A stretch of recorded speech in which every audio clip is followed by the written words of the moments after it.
À la fin des années 1960, grâce à ses appuis politiques, le zèle de ses disciples nord-nigérians, son action éducative et le zèle de son prosélytisme, il se trouve à la tête d'une communauté transnationale de plusieurs millions de membres répartis entre le nord du Nigeria, lieu par excellence de son rayonnement, le Ghana, le Niger, le Togo, le Libéria, la Sierra Leone, le Tchad, le Cameroun, la Gambie, la Mauritanie et la région du Sine-Saloum.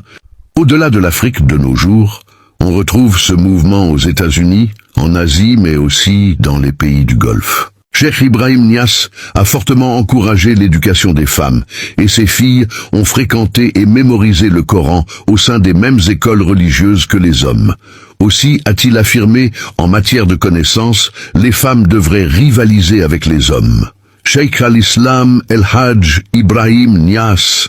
En 1960, il est élu membre du Conseil supérieur de l'Organisation du bien-être islamique au Caire, puis membre de l'Académie de recherche de l'Université d'Al-Azhar, de la communauté des érudits en islamologie et du Conseil islamique supérieur de l'Algérie.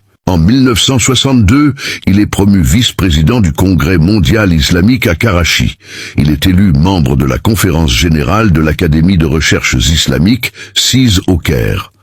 En 1966, il participe à la conférence tenue à Accra, sur le thème « Le monde sans bombe atomique ».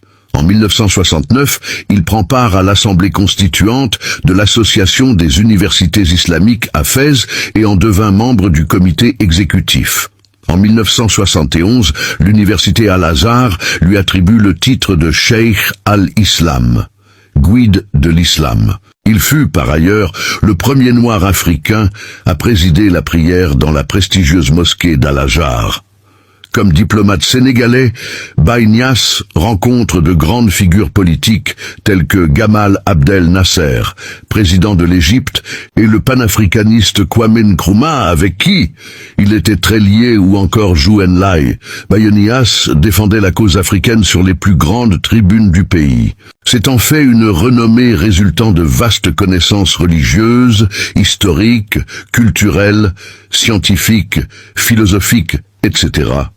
Baye Niasse s'est ainsi fait remarquer à l'occasion de tous ses voyages dans divers pays comme le Nigeria, l'Arabie Saoudite, la Chine, le Ghana, le Maroc, l'Égypte, la France, l'Angleterre, la Belgique, l'Indonésie, le Pakistan.